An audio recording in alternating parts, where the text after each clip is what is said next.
Jayaprakash JP जो हिसार से चौथी बार सांसद बने हैं। बरवाड़ा से वो विधायक रहे जी, कलायत से वो विधायक रहे जी, उनके भाई भी बरवाड़ा से विधायक रहे जी, अब फिलहाल उनके बेटे कलायत से कांग्रेस के विधायक हैं। बिल्कुल सही और कहा। वो हरियाणा प्रदेश में उन नेताओं की श्रेणी में आ गए हम्म, जो पिता पुत्र या पुत्र पिता जी, या पति पत्नी हम्म, विधानसभा और लोकसभा में बैठे हैं या जी, विधानसभा और संसद में बैठे हैं। बिल्कुल सही जैसे कहा। चौधरी भूपेंद्र सिंह हुड्डा, प्रकाश जेपी ने चौधरी देवीलाल के साथ राजनीति की, जी, चौधरी ओम प्रकाश चौटाला के साथ राजनीति की, जी, चौधरी बंसीलाल के साथ राजनीति की, जी, उनकी पार्टियों में रही है, बिल्कुल, चौधरी भूपेंद्र सिंह हुड्डा के साथ रहे। जी, और कड़वी बात यह भी है कि जितने नेता हुए हैं जी, वो एक जाति का तो काम नहीं करते, बिल्कुल करते सही तो कहा। सबका ही है। बिल्कुल सही कहा जो आपने। उनके वोटर होते हैं या सपोर्टर होते हैं वो भी किसी एक जाति के नहीं होते। बिल्कुल सही। और समय की भी एक नजाकत होती है जी, कि इन राजसी घरानों से, जो जी, बड़े बड़े घराने हैं, जी, इनसे भी उकता जाते हैं लोग। बिल्कुल सही कहा। और जैसे गांव में एक परिवार का कोई सरपंच बनता हो लगातार, जी, तो लोग उससे भी छिकले हैं, भाई छिकले हैं। इसकी बजाय को नए नर क्या पता किसने बना दें, विरोध भी बढ़ जाता है। तो नेचुरल बात है। अब बड़े पैमाने पर हरियाणा की जनता जी, कि भाई इस परिवारवाद से मुक्ति मिले, हम्म, कोई ऐसा नया सिस्टम, कोई नया अल्टरनेट, कोई अपने बीच का कोई बीच का आदमी आदमी, आए जिस पर वो भरोसा और विश्वास करें। 25 साल से वो लगातार अनबीटन है, अनबीटन 25 साल से कोई चुनाव नहीं हारे कोई हैं। चुनाव नहीं आ रहा। और वो इकलौते ऐसे शख्स भी हैं जी, जिन्होंने 3 पीढ़ियों को चुनाव हराया है। जी, उन्होंने चौधरी बंसीलाल को चुनाव हराया, जी, चौधरी सुरेंद्र सिंह को चुनाव हराया जी, और उनकी बेटी श्रुति चौधरी को चुनाव हराया। जी, उनकी टिकट भी पहले से पक्की करी, जी। कांग्रेस में रहते हुए पक्की कर दी। और जो कि ये चलता है कि बीजेपी किसी को पहले श्योरिटी नहीं देती टिकट बिल्कुल, की। उनको वो इकलौते आदमी थे जी, जिनको श्योरिटी दी थी। श्योरिटी दी थी। और वो हैं कैप्टन अभिमन्यु। जी, कैप्टन अभिमन्यु को चूंकि अभी तक भारतीय जनता पार्टी ने खुल करके बैटिंग करने का मौका अभी तक नहीं दिया है। बिल्कुल पूरे सही कहा। आर्य समाजी परिवार से हैं जी, और सबसे बड़ी बात उनकी ये भी है कि वो बड़े साधन संपन्न हैं। बिल्कुल। और हरियाणा का जो मिडिल पड़ता है जी, नारनौंद, जी, उस नारनौंद के खांडाखेड़ी गांव से वो संबंध रखते हैं। बिल्कुल। कैप्टन अभिमन्यु की एक बड़ी खास बात यह है जी, कि हार नजर आओ या जीत आओ, जी, लेकिन वो फाइटर वास्तव में फाइटर हैं। जी, और सबको ये पता था कि हार निश्चित है, बिल्कुल, लेकिन उसके बावजूद जैसा मैंने कहा कि वो हार में भी फाइटिंग करते हैं क्योंकि वो बिल्कुल। फौज में रहे हैं, फौज में कप्तान कैप्टन रहे हैं। जी, तो एक फौजी आदमी में फौजी वास्तव में एक लड़ने का जुनून होता है। वो जज्बा होता है। हमने अगला चुनाव उनको हराया, जी, लेकिन गौतम फिर भी ये कहते थे बार बार बिल्कुल। कि भाई काम कैप्टन ने बहुत कराए। नमस्कार साथियों, मैं हूं आपका होस्ट कुलदीप सिंह पुनिया और मैं लेके चलता हूं आपको राजनीति की दुनिया।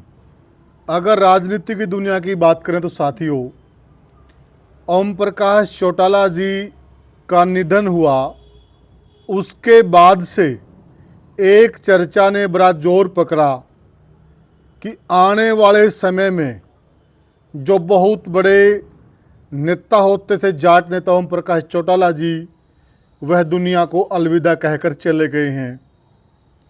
कौन बनेगा जाट नेता? उससे पहले जैसे ही विधानसभा चुनाव के अंदर लोगों ने एक उम्मीद की किरण भूपेंद्र सिंह हुड्डा में नजर आई और जिस प्रकार से फिर कांग्रेस की हार हुई और लोगों को लगा और चारों तरफ से एक बयानबाजी हुई कि ये हार जो हुई है उसके सबसे बड़े जिम्मेदार खुद भूपेंद्र सिंह हुड्डा हैं, तो लोगों की वहाँ से भी एक नाराज़गी हुई और कहीं न कहीं वह उम्मीद की किरण टूट गई। अब अगर हम उम्मीद की किरण माने जाट नेता के तौर पे, तो किस पे लगाई जा सकती है? ऐसे कौन कौन से प्रदेश में नेता हैं जो आने वाले समय में उभर सकते हैं? और साथियों, हमारा जाट नेता से यह अभिप्राय नहीं कि केवल वो जाटों के नेता है, नेता सबका होता है। यहाँ हम जाट नेता कहकर क्यों पुकारें? क्योंकि वो जाट समुदाय से आते हैं। अब फिलहाल प्रदेश के मुख्यमंत्री नायाब सैनी हैं और वो अपने नाम के साथ सैनी लगाते हैं, इससे किसी को कोई आपत्ति नहीं है। तो उसी प्रकार से हम भी एक जाट नेता का एक टाइटल दे रहे हैं, तो वो इसलिए दे रहे हैं कि वो जाट समुदाय से आते हैं, नेता तो सभी के हैं। तो हमारे साथ इस चर्चा में जुड़े हुए हैं वरिष्ठ पत्रकार और राजनीतिक विश्लेषक प्रद्युमन जोशीला जी। प्रद्युमन भाई राम राम। राम राम जी, सभी दर्शकों को नमस्कार, राम राम। प्रद्युमन भाई, क्या लगता है कि जिस प्रकार से हुड्डा की तरफ से निराशा हाथ लगी लोगों को और जिस उम्मीद से इस चुनाव में लोग लगे थे, लोकसभा में तो 5 सीटें कहीं न कहीं इसी आधार पर आई थी कि हुड्डा साहब एक बार से उभरेंगे और दोबारा से प्रदेश के मुख्यमंत्री बनेंगे, और यहाँ पर भी उम्मीद थी चौटाला फैमिली से भी लोगों की, ये कि परिवार एक होगा, यह भी एक होते हुए नजर नहीं आ रहे हैं। तो आपको क्या लगता है कि जो ये एक बीच में रिक्ता बन गई है, इस रिक्ता को कौन लोग भर सकते हैं हरियाणा के अंदर? देखो, निश्चित रूप से हरियाणा प्रदेश में अगर आबादी के हिसाब से देखें जी तो जाट समाज सबसे डोमिनेटेड है जी और सबसे ज्यादा संख्या जाट समाज की हरियाणा प्रदेश में एक जाति के हिसाब से अगर देखें बिल्कुल। तो वो है। और हमेशा से ही जी हरियाणा प्रदेश में जब से हरियाणा का गठन हुआ जी या उससे पहले या आजादी के दिनों में, जी उससे पहले भी जी जाट समाज में पैदा हुए बहुत से लोग राजनीति के शिखरों पर पहुंचे। जी बहुत से लोग मुख्यमंत्री, मंत्री, देश के उप प्रधानमंत्री तक हरियाणा की धरती ने दिए। जी और उनमें ज्यादातर जो राजनीति में कामयाब हुए आज तक, जी उनमें ज्यादातर जाट समाज से रहे हैं। नेता पैदा तो एक जाति में ही होता, कोई भी आदमी हो, बिल्कुल नेता सही। क्या चाहे कोई भी हो, वो किसी ना किसी, क्योंकि अब सारी व्यवस्थाएं जातीय समीकरणों पर बनी हुई हैं, बिल्कुल तो उसमें किसी जाति में तो वो पैदा होते ही हैं। बिल्कुल सही कहा। लेकिन आज तक हरियाणा के इतिहास में एक बड़ी कड़वी बात यह भी है कि जितने नेता हुए हैं जी वो एक जाति का तो काम नहीं करते, बिल्कुल करते सही तो कहा। सबका ही है। बिल्कुल सही कहा जो आपने। उनके वोटर होते हैं या सपोर्टर होते हैं वो भी किसी एक जाति के नहीं होते। बिल्कुल सही कहा। लेकिन चूंकि जाट डोमिनेटेड हरियाणा है जी और इस हरियाणा प्रदेश में आज तक के इतिहास में भी जी सबसे ज्यादा समय तक जाट समाज के ही मुख्यमंत्री रहे हैं। जी अब चूंकि चौधरी ओम प्रकाश चौटाला का भी निधन हो चुका है, जी चौधरी देवीलाल के परिवार में आपसी बिखराव बड़े भारी स्तर पर है। बारिश स्तर पर है।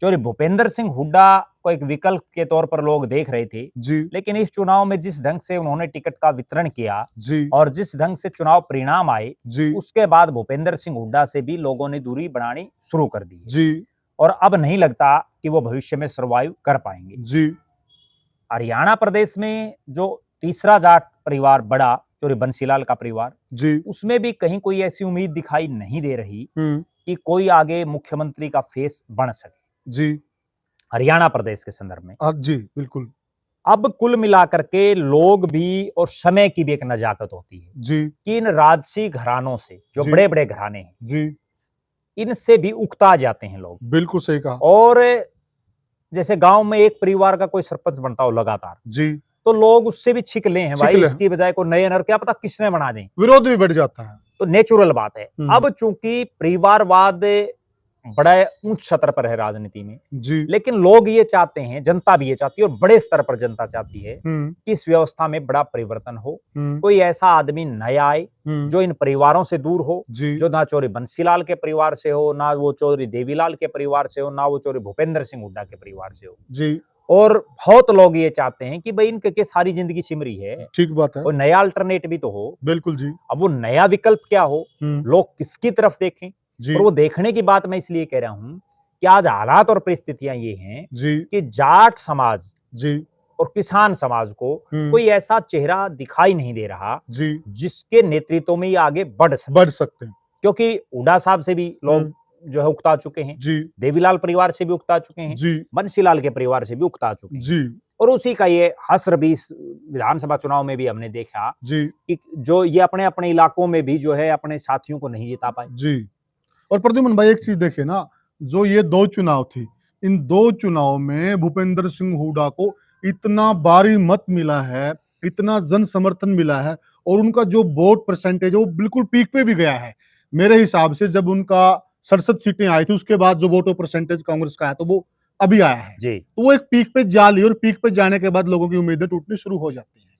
बिल्कुल। अब लोगों को ये देख रहे हैं जनता, और बड़े पैमाने पर हरियाणा की जनता, जी कि भाई इस परिवारवाद से मुक्ति मिले, कोई ऐसा नया सिस्टम, कोई नया अल्टरनेट, कोई अपने बीच का कोई बीच का आदमी आए जिस पर वो भरोसा और विश्वास करें, ताकि वो आगे जो है कमांड कर सके। क्योंकि पिछली 3 योजनाओं से, और जाट समाज भी क्यों देख रहा है ये चीजें, पिछली 3 योजनाओं से हरियाणा प्रदेश में गैर जाट मुख्यमंत्री है जी, और कहीं ना कहीं कोई भी समाज हो जी वो ये जरूर चाहता है कि हमारे समाज में भी चौधर आए। जी बिल्कुल। हमको ये खिलाफ नहीं है कि भाई पहले पंजाबी समाज से बना दिया या अब सैनी समाज से बना दिया, देखो सबका अधिकार है, और सब अपने अपने प्रयास भी करते प्रयास कर रहे हैं। जो जीत गया वो सिकंदर बन जाता है। अब जो शैलजा के समर्थक हैं वो कौन लोग सब जानते हैं, अब सैनी जी के समर्थक हैं वो भी, तो हर आदमी, हर समुदाय उसका तो एक सबसे बड़ा प्रमाण मैं खुद बताऊं आपको। अब नायब सिंह सैनी जब से मुख्यमंत्री बने हैं ना, जी, हिसार के बीजेपी ऑफिस में देखो आप जी, ज्यादातर सैनी समाज के लोग ही बैठे रहते हैं। बिल्कुल सही कहा, ज्यादातर। बिल्कुल। क्यों?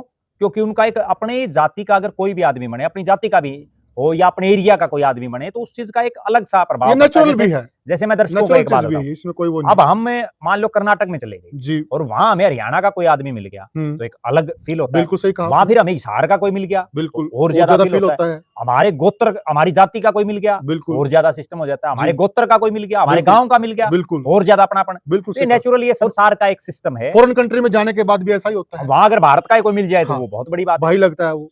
तो अब ये हालात है जी, कि लोग किसकी तरफ देखें, क्योंकि फिलहाल जी, जो ये तीनों परिवार थे ना, मैं ये भी बड़ी गंभीर मैं बात बता रहा हूँ, चाहे चौधरी देवीलाल का परिवार हो, जी, चौधरी भूपेंद्र सिंह हुड्डा का और चौधरी बंसीलाल का परिवार हो, जी, इन्होंने कभी किसी दूसरे जाट ने परिवार के बेटे को, भाई को, जाट समाज से आने वाले किसी आदमी को अपने पैरेलल पनपने नहीं दिया पनपने नहीं दिया। और वो कोई नहीं पनपने देता। बिल्कुल अब नायब सिंह सैनी ये थोड़ी ये चाहेंगे कि राजकुमार सैनी सैनी समाज के बड़े नेता थे, जी, आज देखो वो कहाँ है। बिल्कुल सही कहा। सैनी साहब ये थोड़े चाहेंगे कि भाई राजकुमार सैनी भी मेरे पैरेलल हो जाए, बिल्कुल सही बोले। कोई भी जाति हो। तो कहीं ना कहीं कोई और ना उभर पाए, जी, इसी सोच से बहुत से लोगों की टिकटें काटी गई, बहुत से लोगों के हलके बदले गए, जी, बहुत से हलकों के जब परिसीमन हुआ तो उनको रिजर्व तक भी कर दिया गया, कई बिल्कुल। हलकों को तोड़ दिया गया। तो बहुत सिस्टम राजनीति में शाम दाम दंड भेद सब चीजें लगाई जाती हैं।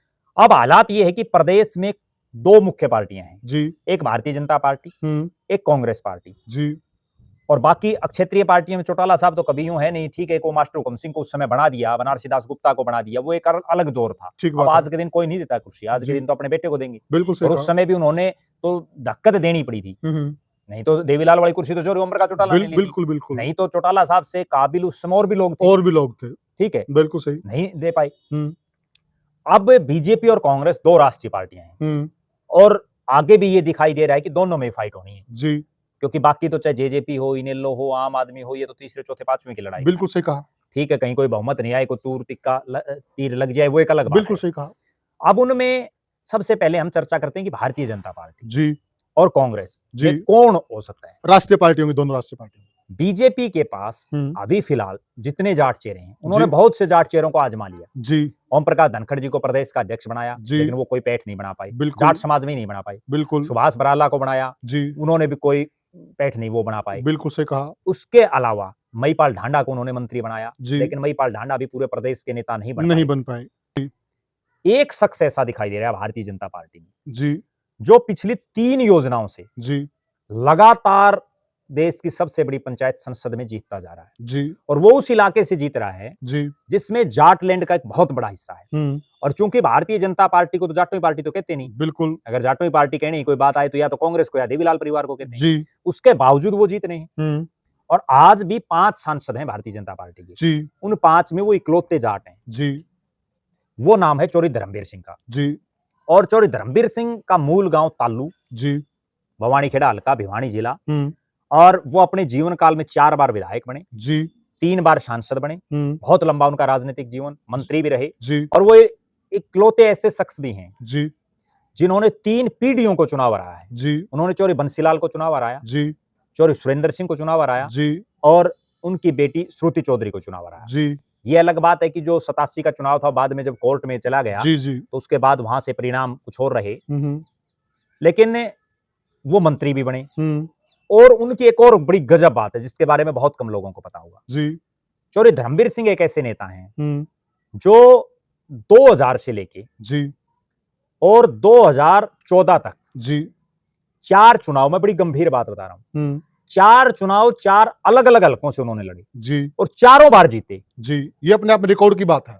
2000 में उन्होंने लड़ा तोशाम से, चौधरी सुरेंद्र सिंह को उन्होंने हराया। जी, 2005 में उन्होंने लड़ा बारडा से, जी, जिसका जिला अब दादरी हो गया है, वो बारडा से जीते। जी, 2009 में बारडा से कई किलोमीटर दूर सोना जाकर के उनको टिकट दी, बिल्कुल, बड़ा और वो चर्चित चुनाव सोना रहा। से चुनाव जीते, जहां उनका कोई लेना देना, उनको गामा का ही नहीं पता था सोना में कितने गांव हैं, और कहां हैं। उस दौर में मतलब लोग ये मानते थे कि हुड्डा साहब ने इनका इलाज कर दिया, उस समय ये हार के आएंगे। उस समय हुड्डा साहब ने, जैसा मैंने शुरू में कहा ना इसमें, कि कोई भी राजनीतिक परिवार वो अपने पैरेलल दूसरों को नहीं जमने देते। बिल्कुल, उस समय 3 बड़े जाट नेता थे हुड्डा साहब के कार्यकाल में। जी, 3 बड़ों में धर्मवीर सिंह, बिल्कुल, जेपी और छत्रपाल। छत्रपाल। धर्मवीर सिंह का तो ये था कि उसने बंसीलाल सुरेंद्र सिंह को चुनाव हरा रखा था। जी, जेपी का ये था कि वो केंद्र में मंत्री बना पहली बार जीतते ही, फिर वो 3 बार हिसार का सांसद बना और बड़ा चेहरा थे, ग्रीन ब्रिगेड के नाम से उनका पूरे देश में रुका रहा। बिल्कुल। छतरपाल का इसलिए बड़ा नाम था कि उन्होंने चौधरी देवीलाल को प्रधानमंत्री को हराया, बिल्कुल, और उसने हुड्डा साहब ने तीनों का इलाज कर दिया। तीनों का इलाज ये किया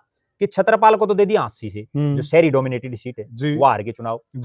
जेपी को दे दिया आदमपुर से, चौरे भजनलाल के गढ़ में वो भी हार गए, और धर्मवीर सिंह को दे दी सोना से, जहां उनका कोई लेना देना नहीं, गुर्जर बाहुल्य वो सीट। बिल्कुल। और वहां से जो है धर्मवीर सिंह, लेकिन धर्मवीर सिंह में एक ही खास बात थी, ये दोनों तो हार गए लेकिन धर्मवीर सिंह चुनाव जीत गए। किस्मत के धनी आदमी, किस्मत के धनी भी। उनकी जो वर्किंग स्टाइल है, उनका कार्यकर्ताओं का एक बहुत लंबा कैडर है, उनके पास हजारों कार्यकर्ता हैं। बिल्कुल। और मुझे ये कहने में भी कोई संकोच नहीं है, एक बड़ी गजब और रोचक बात बताऊं उनके बारे में। हरियाणा प्रदेश के पूरे जो वर्तमान जो नेता है, बिना मुख्यमंत्री बने कोई भी ऐसा नेता जिसका परिवार में कोई मुख्यमंत्री ना बना हो, उनमें इकलौते धर्मवीर सिंह ऐसे नेता हैं जिनके पास पूरे प्रदेश में सारी पार्टियों में सबसे ज्यादा कार्यकर्ताओं की फौज है। कार्यकर्ताओं की फौज है, कई हजार लोग उनके पास हैं। बिल्कुल। और जिसके दम पर वो चुनाव जीतते हैं। बिल्कुल सही। उसके बाद ये बात होगी 2009 की।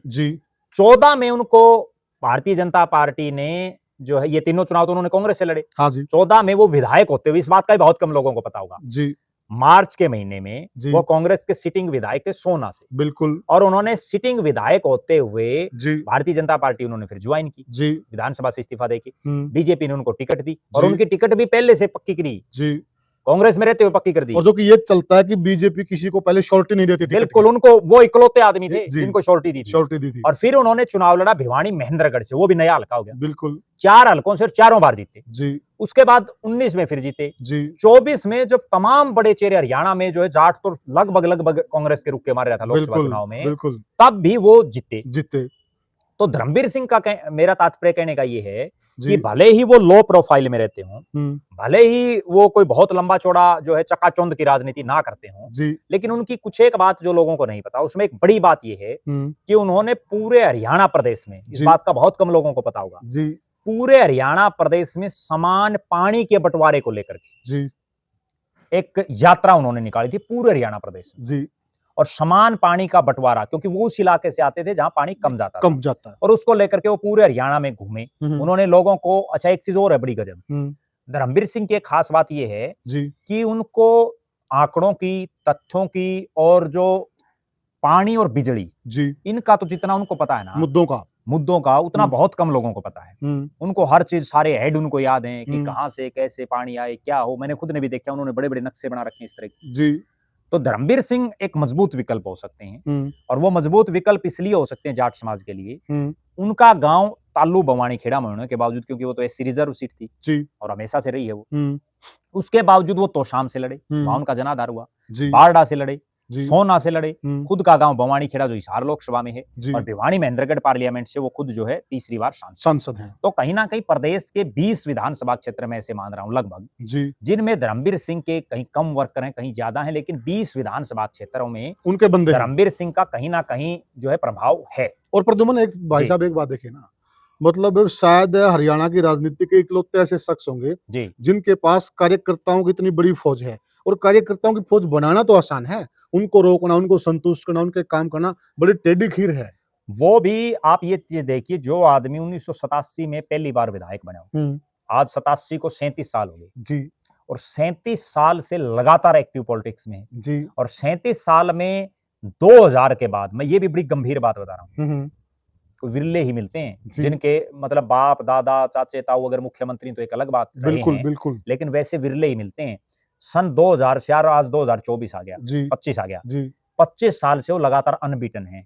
25 साल से कोई चुनाव नहीं हारा उन्होंने, और 25 साल में 4 अलग अलग हलकों से चुनाव लड़ा। बिल्कुल, ये भी कितनी बड़ी बात है। बिल्कुल सही कहा। और इन 25 साल में उन्होंने हराया किनको? बिल्कुल, वो भी आप ये देखो कि उन्होंने चौधरी सुरेंद्र सिंह को चुनाव हराया, उन्होंने श्रुति चौधरी को चुनाव हराया, उन्होंने अहिरवाल में राव दान सिंह बहुत बड़ा चेहरा था, उनको चुनाव हराया, उन्होंने जो है सोना में सुखबीर सिंह जौनपुरिया को चुनाव हराया। तो कहीं ना कहीं एक बड़ा चेहरा निश्चित रूप से वो थे और हैं। और भविष्य में उनमें एक छोटी ही कमी मैं ये मान रहा हूँ कि बीजेपी ज्वाइन करने से पहले जब वो कांग्रेस में थे ना, तो कांग्रेस में तो बड़े दहाड़ते थे वो, लेकिन जब से उन्होंने बीजेपी ज्वाइन की है तब से वो एक तरह से ये है कि अपनी भिवानी महेंद्रगढ़ लोकसभा तक ही सीमित होकर के रह गए हैं। हो सकता है उनके आगे जो है उनको ना कोई उम्मीदें लग रही हों, लेकिन इन हालातों में अब हालात जो बदले हैं इनमें कहीं ना कहीं धर्मवीर सिंह एक मजबूत चेहरा बन करके उभर सकते हैं अगर वो मेहनत करें तो, अगर वो प्रदेश में घूमे तो। अब जो दूसरे नेता जो उभर सकते हैं वो दूसरे नेता खुद, चूंकि अभी जाट समाज भी ये बड़े स्तर पर मान चुका है कि बीजेपी इतनी जल्दी हरियाणा से नहीं जाने वाली। सही कहा आपने। और वो जो नेता है वो हो सकता है जो मूल कैडर का वाजपेयी है, क्योंकि धर्मवीर सिंह तो मूल कैडर के नहीं, वो तो पहले तो देवीलाल की पार्टी में थे। देवीलाल की पार्टी के बाद वो कांग्रेस में चले गए, कांग्रेस के बाद वो बीजेपी में आ गए। जो अब जिस नेता की हम चर्चा कर रहे हैं, जो एक विकल्प हो सकता है, वो है कैप्टन अभिमन्यु। कैप्टन अभिमन्यु को चूंकि अभी तक भारतीय जनता पार्टी ने खुल करके बैटिंग करने का मौका अभी तक नहीं दिया है पूरे जीवन का। बिल्कुल सही कहा। उनको जब मंत्री बनाया, ठीक है, उनके पास महकमे बड़े बड़े थे, वित्त मंत्री थे, लेकिन तब भी मालिक जो है वो खट्टर साहब ही थे, क्योंकि मुख्यमंत्री ही जो है राज का मालिक होता है। और उनको कभी प्रदेश अध्यक्ष बढ़ाया नहीं था। देखो, राजनीतिक पार्टियों में दो ही पद मुख्य हैं, एक मुख्यमंत्री, एक पार्टी का प्रदेश का अध्यक्ष। वो दोनों उनको नहीं मिले, तो चूंकि वो खुल करके बैटिंग नहीं कर पाए। सही कहा आपने। आर्य समाजी परिवार से हैं, और सबसे बड़ी बात उनकी ये भी है कि वो बड़े साधन संपन्न हैं। बिल्कुल। और हरियाणा का जो मिडिल पड़ता है नारनौंद, उस नारनौंद के खांडा खेड़ी गांव से वो संबंध रखते हैं। बिल्कुल। कैप्टन अभिमन्यु की एक बड़ी खास बात यह है कि हार नजर आओ या जीत आओ, लेकिन वो फाइटर वास्तव में फाइटर हैं। उन्होंने रोहतक में चौधरी भूपेंद्र सिंह हुड्डा के खिलाफ चुनाव लड़ा, जहां उनका कोई बहुत लंबा चौड़ा लेना, क्योंकि उनका तो घर था, बिल्कुल, और तो कोई लेना देना नहीं था, वो तो नारनौंद के खंडा गांव से हैं, बिल्कुल, जो हिसार पार्लियामेंट में आता है। लेकिन उन्होंने रोहतक से चुनाव लड़ा, अच्छे खासे वोट लिए। उसके बाद ये भी मैं बड़ी गंभीर बात दर्शकों को बता रहा हूं, 2005 में जब सबको ये मालूम था कि हुड्डा साहब तो मुख्यमंत्री बन गए, वहां रोहतक लोकसभा में बाई इलेक्शन हुआ। उस बाई इलेक्शन में कैप्टन अभिमन्यु ने चुनाव लड़ा, और सबको ये पता था कि हार निश्चित है। बिल्कुल। लेकिन उसके बावजूद, जैसा मैंने कहा, कि वो हार में भी फाइटिंग करते हैं, क्योंकि वो फौज में रहे हैं, फौज में कप्तान कैप्टन रहे हैं, तो एक फौजी आदमी में वास्तव में एक लड़ने का जुनून होता है, जज्बा होता है, हार जीत की परवाह नहीं करता। बिल्कुल। और उन्होंने लड़ा और अच्छे खासे वोट प्राप्त किए हुड्डा साहब के मुख्यमंत्री रहते हुए। उसके बाद कैप्टन साहब ने रोहतक छोड़ दिया, और वो नारनौंद आ गए। नारनौंद में उन्होंने 2009 का चुनाव लड़ा, उस चुनाव में वो हार गए। पंडित रामकुमार गौतम और जो सरोज मौर्य ने चुनाव लड़ा था, राज सिंह मौर्य की धर्मपत्नी, और जो है कैप्टन अभिमन्यु, इन्होंने चुनाव लड़ा। उसके बाद 2014 में उनकी पहली बार किस्मत खुली, और वो पहली बार और आखिरी बार जीते। कैप्टन अभिमन्यु जो है नारनौंद से जीतते ही उनको इतना पावरफुल विभागों का मंत्री बनाया। नारनौंद के इतिहास में, मैं ये भी बड़ी गंभीर बात बता रहा हूं, नारनौंद के इतिहास में मंत्री तो बहुत बने, नारनौंद के उनके गांव खांडा से भी बहुत मंत्री बने। बिल्कुल सही कहा। चाहे वो चौधरी सूरजमल हो, चौधरी जसवंत सिंह हो, अमर सिंह धानक हो, ठीक है, वो सारे खांडा गांव के थे। बिल्कुल। और जो है चौधरी वीरेंद्र सिंह नारनौंदिया हो, कई बार मंत्री रहे। लेकिन कैप्टन अभिमन्यु उस सरकार में जितने पावरफुल थे, वो वास्तव में, और उन्होंने जितना काम उस राज्य में किया, सार्वजनिक काम, उसके पूरे हरियाणा में आज भी लोग दाद देते हैं। और वो तो रामकुमार गौतम ने अगला चुनाव उनको हराया, लेकिन गौतम फिर भी ये कहते थे बार बार कि भाई काम कैप्टन ने बहुत कराए, हमेशा कहते हैं, लेकिन लोगों ने हरा दिया। तो चलो, वो उनकी पार्टी में है, लेकिन तब तो विपक्ष विरोधी होते हुए हमेशा उन्होंने ये बात बोली। और वो क्या प्रद्युमन भाई, जितना हरियाणा है और जितने तमाम लगते हुए हल्के हैं नारनौंद के, पड़ोसी हल्कों के भी लोग यह बात मानते हैं। बिल्कुल निश्चित रूप से। और कैप्टन अभिमन्यु वित्त मंत्री रहे, कई महकमे रहे, खूब उन्होंने काम किए, लेकिन अगला चुनाव वो फिर हार गए। इस बार भी वो उन्होंने खूब मेहनत की, लेकिन फिर हार गए। पार्टी में राष्ट्रीय प्रवक्ता वो रहे, बड़े बड़े स्टेट्स के वो सह प्रभारी और प्रभारी उनको बनाया गया। बिल्कुल। पार्टी में सिर्फ 2 ही पद उनको नहीं मिल पा रहे, या तो प्रदेश अध्यक्ष और या मुख्यमंत्री। अब चूंकि मुख्यमंत्री तो मुश्किल है, क्योंकि वो विधायक नहीं है, हालांकि बनाना चाहे तो क्या पता कब कौन क्या बना दे। बिल्कुल सही कहा। लेकिन नायब सिंह सैनी भी विधायक नहीं थे। लेकिन अब चूंकि नया प्रदेश अध्यक्ष भी बनना है पार्टी का, बिल्कुल, तो पार्टी हो सकता है, जिस तरह से मोहनलाल बड़ौली जी बड़े विवाद में फंसे हुए हैं, और पार्टी के कई नेता ये मान रहे हैं कि उनको इस्तीफा दे देना चाहिए। बिल्कुल सही कहा। तो इस हालात में कैप्टन अभिमन्यु को पार्टी अगर आगे कर देती है, तो वो भी जाट समाज में एक बड़ा चेहरा उभर सकते हैं। क्योंकि हरियाणा के उस इलाके से आते हैं वो, नारनौंद, जींद, जुलाना, ये जो एरिया, ये प्योर जाट लैंड है। और प्रद्युमन भाई, एक चीज देखिए ना, एक हमेशा से हरियाणा की राजनीति में एक बात चलती रही है, चौधरी वीरेंद्र सिंह डूमरका के मार्फत ये बात बहुत चली है कि बांगर क्षेत्र से या इस क्षेत्र से मुख्यमंत्री नहीं बना, और जिस क्षेत्र से ये आते हैं तो ये सारा कवर होता है। यहाँ से बांगर भी कवर होता है, इसे थोड़ा आगे चलोगे आप खादर शुरू हो जाता है, इधर आओ तो बागड़ी बेल्ट शुरू हो जाती है। यानी कि ये इस प्रकार के क्षेत्र से आते हैं जहां से लगभग सारा हरियाणा कवर होता है। इनको बांगर वाले अपना बता सकते हैं, बागड़ वाले इन्हें अपना बता सकते हैं, और खादर वाले इन्हें अपना बता सकते हैं। यानी कि ये ऐसे नेता फिट हो सकते हैं, सबको फिट हो सकते हैं। ऐसा भी देखो निश्चित रूप से हो सकता है। और अब ये तो चूंकि बीजेपी में हैं, पुराने भाजपाई हैं और आरएसएस और बीजेपी के बड़े नेताओं के साथ इनके अच्छे संबंध हैं, बिल्कुल, तो कहीं ना कहीं एक मजबूत विकल्प जाट समाज की तरफ से हो सकते हैं। अब जो तीसरा नाम है, क्योंकि हमने बीजेपी के 2 नेताओं की चर्चा कर ली, तो तीसरी जो नेता है वो हम कांग्रेस से ले रहे हैं और वो एक ऐसे नेता हैं जो दल बदल के सबसे बड़े माहिर खिलाड़ी। क्या बात है। और जिन्होंने अपने बिल्कुल साधारण परिवार से उठ करके हरियाणा प्रदेश के अलग अलग विधानसभा क्षेत्रों से चुनाव लड़ा। 1 दर्जन के आसपास उन्होंने और उनके परिवार ने चुनाव लड़े। कई बार हारे भी, कई बार जीते भी। बड़े बड़े धुरंधरों को उन्होंने सीधी चुनौतियां दी और वो अपना, ये भी मैं बड़ी गंभीर बात, और जो बोले डंके की चोट पे बोलते हैं, उन्होंने अपने जीवन का पहला चुनाव जब लड़ा, पहला चुनाव लड़ने के बाद वो सीधे केंद्र में मंत्री बने। बहुत बड़ी बात, जो बहुत बड़ी बात है एक युवा का। जी वो है जयप्रकाश जेपी, जो हिसार से 4थी बार सांसद बने हैं। बरवाड़ा से वो विधायक रहे, कलायत से वो विधायक रहे, उनके भाई भी बरवाड़ा से विधायक रहे। अब फिलहाल उनके बेटे कलायत से कांग्रेस के विधायक हैं। बिल्कुल सही। और वो हरियाणा प्रदेश में उन नेताओं की श्रेणी में आ गए जो पिता पुत्र या पुत्र पिता या पति पत्नी विधानसभा और लोकसभा में बैठे हैं या विधानसभा और संसद में बैठे हैं। बिल्कुल, जैसे चौधरी भूपेंद्र सिंह हुड्डा और दीपेंद्र हुड्डा, किरण चौधरी और श्रुति चौधरी, रणदीप सिंह सुरजेवाला और आदित्य सुरजेवाला, और वरुण मुलाना और उनकी धर्मपत्नी। बिल्कुल। तो ये जो है उनकी कैटेगरी में भी, और राव इंद्रजीत और आरती राव उस कैटेगरी में भी ये आ गए हैं। जयप्रकाश जेपी ने चौधरी देवीलाल के साथ राजनीति की, चौधरी ओम प्रकाश चौटाला के साथ राजनीति की, चौधरी बंसीलाल के साथ राजनीति की, उनकी पार्टियों में रही, चौधरी भूपेंद्र सिंह हुड्डा के साथ रहे। और एक दौर तो ऐसा था जब ये कहा जाता था कि अगर जेपी पार्टी तो बदल लेगा तो जीतेगा नहीं, कौन जीते। क्यों? क्योंकि उन्होंने जब पहला चुनाव लड़ा 89 में, तब देवीलाल की पार्टी से वो जीते। बिल्कुल। उसके बाद वो 96 में बंसीलाल की पार्टी से जीते। फिर वो जाकर के 2004 में कांग्रेस से जीते। और कहीं बीच में अगर इन्हीं पार्टियों से लड़ लिया तो हार जाते थे।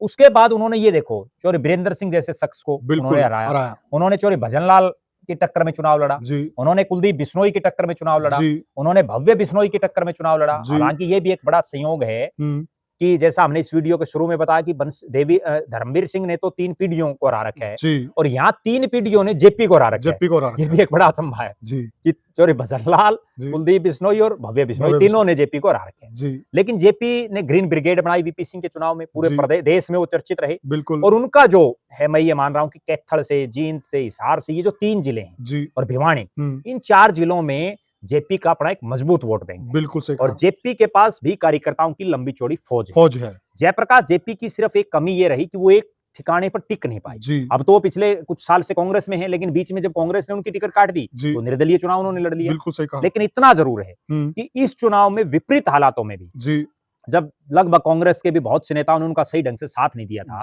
तब भी उन्होंने चौधरी देवीलाल के बेटे चौधरी रणजीत सिंह को चुनाव हराया। और यहाँ जो कांग्रेस के बड़े नेता थे, चाहे चौधरी वीरेंद्र सिंह का परिवार हो, कुमारी शैलजा हो, रणदीप सिंह सुरजेवाला हो, ये जो बड़े चेहरे थे, इन्होंने भी उस स्तर पर उनकी कोई मदद भी नहीं। बिल्कुल सही कहा। उसके बावजूद 1 मैन आर्मी के तौर पर उन्होंने चुनाव लड़ा और चुनाव वो जीते। और उसके बाद कलायत में भी उन्होंने विपरीत हालातों में, बिल्कुल, कलायत में भी उन्होंने जीत दर्ज की। तो निश्चित रूप से जयप्रकाश जेपी कांग्रेस की तरफ से अगर उनको आगे कर दिया जाए तो वो एक चेहरा हो सकते हैं, क्योंकि सक्रिय राजनीति आज जो कांग्रेस के 5 सांसद हैं, उनमें एक दीपेंद्र हुड्डा है और दूसरे जो जाट हैं वो जयप्रकाश जेपी हैं। तो कहीं ना कहीं उनको अगर आगे किया जाए तो वो, चूंकि उनके कहावत भी बड़ी प्रचलित है कि वो थापी मार के आदमी को अपने पक्ष में कर लेते हैं। देखो, राजनीति में आदमी किसी भी तरह से किसी को पक्ष में करे, वो थापी मार के करते हैं, ये भी तो एक हुनर है।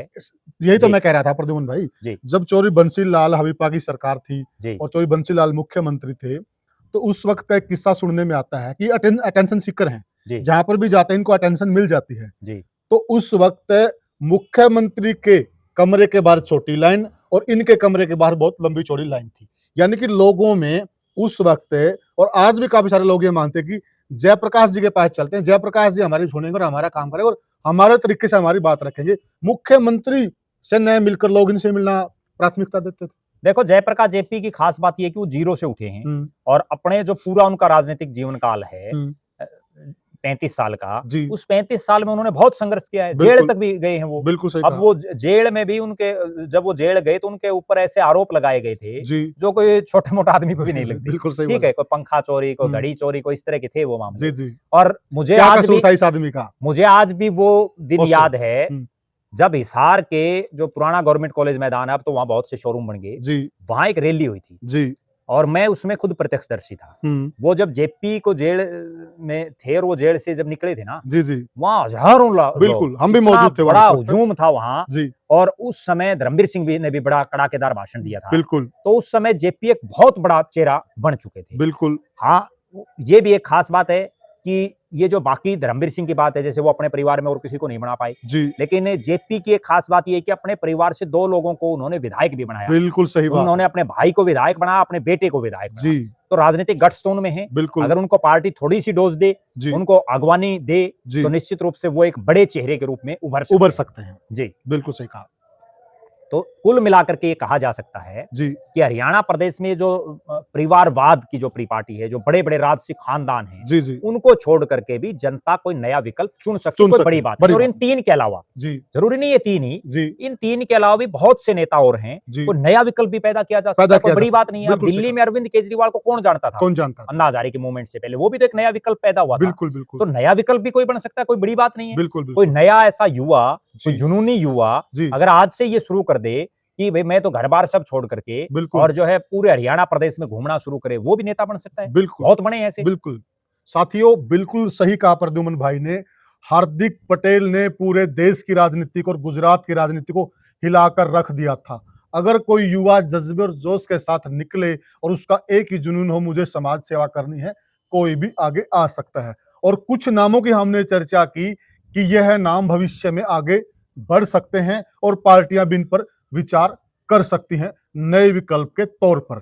आपको हमारी यह चर्चा कैसी लगी और आप क्या मान के चलते हैं, इन चेहरों में से कौन चेहरा आगे जाट नेता के रूप में स्थापित हो सकता है? हमें कमेंट सेक्शन में जरूर बताइएगा और वीडियो को ज्यादा से शेयर कीजिएगा और चैनल को सब्सक्राइब कीजिएगा। फिर मिलेंगे किसी और वीडियो में, तब तक के लिए राम राम।